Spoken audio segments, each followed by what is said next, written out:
का काम या जुड़ाई का काम, इसका रेट एनालिसिस कैसे करते हैं, कितना हमारा सीमेंट, सैंड, ब्रिक लगेगा और कितनी नंबर ऑफ ब्रिक्स हमें चाहिए, लेबर कितनी चाहिए, खर्चा टोटल कितना पड़ेगा, पर स्क्वायर फीट कॉस्ट कैसे निकालते हैं। जैसे कुछ एरिया में 190 रुपए पर स्क्वायर फीट के हिसाब से ठेकेदार काम करके दे रहा है विद मटेरियल, और कई जगह 200 रुपया करके दे रहा है। अगर आपको कैलकुलेट करना हो कि आपके एरिया में कितना पर स्क्वायर फीट बनता है और आपको कितना देना है, इतने सिंपल स्टेप में आपको कोई नहीं बताएगा। स्टेप बाय स्टेप मैं आपको कंप्लीट बताऊंगा कि कैसे रेट एनालिसिस निकालते हो। 4.5 इंच की दीवार है, यहाँ 9 इंच की दीवार है, जहां स्क्वायर मीटर में है या स्क्वायर फीट में, हर तरीके से आपको बताऊंगा। बस आप कंप्लीट वीडियो देखना, लेकिन उससे पहले प्लीज चैनल को सब्सक्राइब कर लेना और बेल आइकन दबा लेना। देखो कुछ नहीं है, सिंपल प्रोसीजर है, आपको फॉलो करना है बस।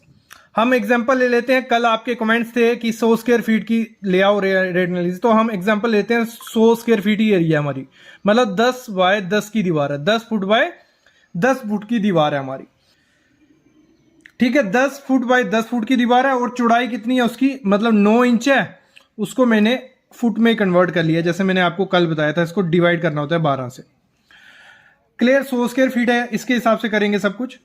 तो जो हमारा थंब रूल है, थंब रूल क्या कहता है आपको ये पकड़ लेना है बस। थंब रूल कहता है 1 स्क्वायर फीट में आपकी 10 ब्रिक लगती है 9 इंच की दीवार में। कितनी?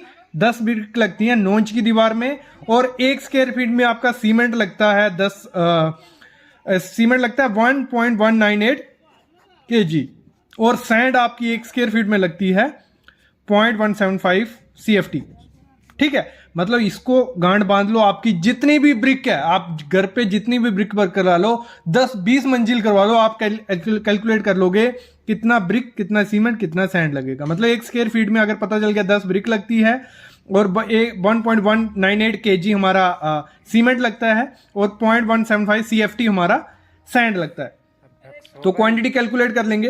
तो हमारा एरिया कितना है, 10 × 10 100 स्क्वायर फीट। अगर आपकी जितना भी आपका टोटल एरिया बनता है 10 बाई 10 की, कोई आपकी 20 दीवारें, तो आप इसको 20 से मल्टीप्लाई कर दोगे। अगर आपका एरिया है 1000 स्क्वायर फीट, घर का नहीं बोल रहा, दीवार का बोल रहा हूं, तो 10 बाई 10 की है, तो नंबर ऑफ ब्रिक्स कितनी लगेंगी, 1 स्क्वायर फीट में हमारी 10 लग रही हैं, तो 100 स्क्वायर फीट में मल्टीप्लाई कर लो, 1000 नग हमारा ब्रिक लगेंगी। कितनी? 1000 नग ब्रिक्स लगेंगी। सीमेंट कितना लगेगा हमारा, 100 स्क्वायर फीट है, ठीक है, और 1 स्क्वायर फीट में लग रहा है 1.198 kg। 1 स्क्वायर फीट में इतना लग रहा है, तो 100 से मल्टीप्लाई करेंगे 1.998 को, तो हो जाएगा हमारा कुछ 119.8 kg हमारा सीमेंट लग रहा है। लेकिन हमारा सीमेंट खुले में तो मिलता नहीं है बाजार में, आटे की तरह, वो मिलता है बैग में, 50 किलो के बैग में। तो इसको डिवाइड कर देते हैं, 119.8 डिवाइड बाई 50, तो कितना हो गया 2.39। तो ये ऐसा भी कोई बैग नहीं आता है 2.39, तो इसको अप्रोक्स कर लेना, 3 बैग हमारे लगेंगे। कितने? 3 बैग सीमेंट हमारे उसमें लगने वाले हैं। आप इसको डाइव रख सकते हो, मतलब 2.39 भी लेके चलते हो, लेकिन 3 ले लो यार, थोड़ा इजी होगा आपको करने में, ठीक है। फिर सैंड कितनी लगेगी हमारी, 1 CFT में सैंड लगती थी 0.175 CFT हमारी, तो 100 CFT में कितने लगेगी, 100 × 0.175, तो हो गई 17.55 क्यूबिक फीट हमारी सैंड लग रही है, रेत लग रही है। तो अप्रोक्स कर लेते हैं 18 CFT हमारी सैंड लगने वाली है। अभी लेबर भी लगेगी, मतलब ब्रिक वर्क करने में लेबर तो लगने वाली है, तो लेबर को कैसे कैलकुलेट करेंगे, आपका क्यूबिक मीटर या क्यूबिक फीट में आपको या स्क्वायर फीट में आपको प्रोडक्टिविटी मिलती है, तो CFT में इसको निकाल लेते हैं। 10 बाई 10 की दीवार थी और 9 इंच है, तो 9 इंच को मैंने इसमें फीट में कन्वर्ट किया था, तो 0.75 आया था हमारा यहाँ पे, जैसे यहाँ, कंफ्यूजन नहीं होना है। तो अभी इनको तीनों को मल्टीप्लाई करेंगे, हमारा वॉल्यूम निकल आएगा, तो वो है 75 CFT। 1 मिस्त्री, 2 बिस्ती, 1 कूली, तीनों मिलके एक दिन में कितना 35 CFT काम करते हैं 8 घंटे में। 8 घंटे में 35 CFT आपको काम करके दे देंगे। तो ये कितना हमारा टोटल कितना है, 75 है, तो 35 डिवाइड करेंगे, मतलब 2.14 डे हमें लगेगा, मतलब अप्रॉक्स 2 दिन लगेंगे उस दीवार को खत्म करने में, ठीक है। 2 दिन लगेंगे, तो उस दीवार को 10 बाई 10 की है, 2 दिन लगेंगे, अच्छे से कंप्लीट हो जाएगी वो।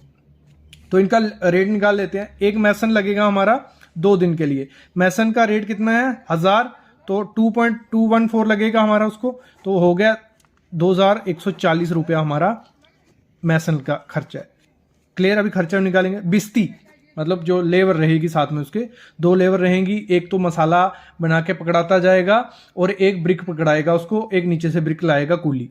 तो ये बिस्ती की हम पकड़ते हैं 500 रुपया लेता है। वो कितना? दिन का। क्लियर। तो 2 बिस्ती हमें चाहिए, पहले इसको इससे मल्टीप्लाई कर लो और 2 दिन का हो गया हमारा 2140, इसका खर्चा हो गया। क्लियर। फिर एक कुल्ली हमें चाहिए, तो कितने दिन के लिए? 214 के लिए 450 रुपया कुली ले रहा है, तो 963 रुपया हमारा उसका खर्चा हो गया। तो हो गया 5243 रुपया हमारा लेबर का खर्चा हो गया। पर स्क्वायर फीट में निकालो, अगर 53 रुपये पर स्क्वायर फीट आपको लेबर का खर्चा पड़ जाएगा। ये लेबर का खर्चा यहाँ पे ज्यादा लिया गया है। आपको ऐसे देखोगे, आपको लेबर जो मिल जाएगी वो मिल जाएगा आपको 40 से 45 रुपये पर स्क्वायर फीट के हिसाब से। ठीक है। तो आप वैसे भी पकड़ सकते हो 40 से 45 रुपए पर स्क्वायर फीट लेबर, या आप खुद से कैलकुलेट कर सकते हो, क्योंकि कई प्रोडक्टिविटी ज्यादा होती है। कई जगह 35 की जगह वो काम करके देगा 50, कई जगह 60।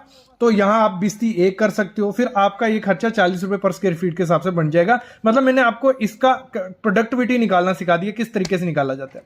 ये क्लियर हो गया। अभी पूरा टोटल हम रेट एनालिसिस कर लेंगे इसका।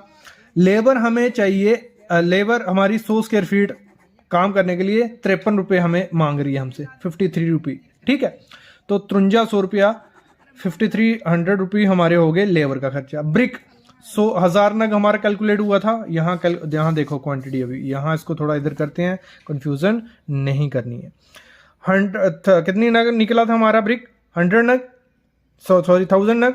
10 रुपये के एक ईंट है, इसके हिसाब से पकड़े तो 10,000 रुपया हमारा ईंट का खर्चा आ गया 10 बाई 10 की दीवार में। फिर बैग कितना सीमेंट का निकला था? 3 बैग निकला था, तो 3 बैग यहां कर लेते हैं। 430 रुपए का बैग पकड़ लिया मैंने, पीपीसी सीमेंट, एक अच्छा सीमेंट आपके लिए, तो वो हो गया 1290 रुपए हमारा सीमेंट का खर्च। सैंड हमारी आई थी 18 CFT, तो 18 CFT सैंड पकड़ ली, 60 रुपए रेट पे ने पकड़ लिया, तो आ गया 1080 रुपए हमारा इसका खर्चा। तो इनको टोटल कर लो, वो बना 17,670 रुपया हमारा किसमें? लेबर और मटेरियल में खर्चा चला जाएगा। कितना? 17,670 रुपये। तो अगर आपको निकालना हो कि मटेरियल और लेबर कितना खर्चा बनेगा, तो इसको कर देना 176 डिवाइड बाय 100, मतलब 176 रुपये मटेरियल और लेबर ले जाती है। इसमें बचाएगा क्या ठेकेदार? ये हो गया। फिर आपने स्कैफोल्डिंग का खर्चा, ये अब कौन सा निकलने लगा? अगर आपको किसी को रेट देना है कि मेरे को इस रेट में काम करना है, तो उसमें आप स्कैफोल्डिंग का खर्चा जोड़ो, कि उसमें जो ऊपर चढ़ के करनी है घोड़ी बोड़ी, वो 2% उसका खर्चा पकड़ लो। टोटल इतना लगा है, 2% इसका हो गया 353 रुपये। ठीक है, इसका 2% स्कैफोल्डिंग का। ट्रांसपोर्टेशन का खर्चा पकड़ लो, ईंट नीचे से ऊपर ले रहे हो, यहाँ से वहां उठा रहे हो, एक लेबर उसके लिए लगा रहे हो, 1% उसका खर्चा पकड़ लो, तो इसका 1% हुआ 176 रुपये। मिसलिनियस खर्चा पकड़ लो, कुछ भी, क्योंकि आपने ये रेट डाल रहे हो, कहीं आप कोई टेंडर ले रहे हो,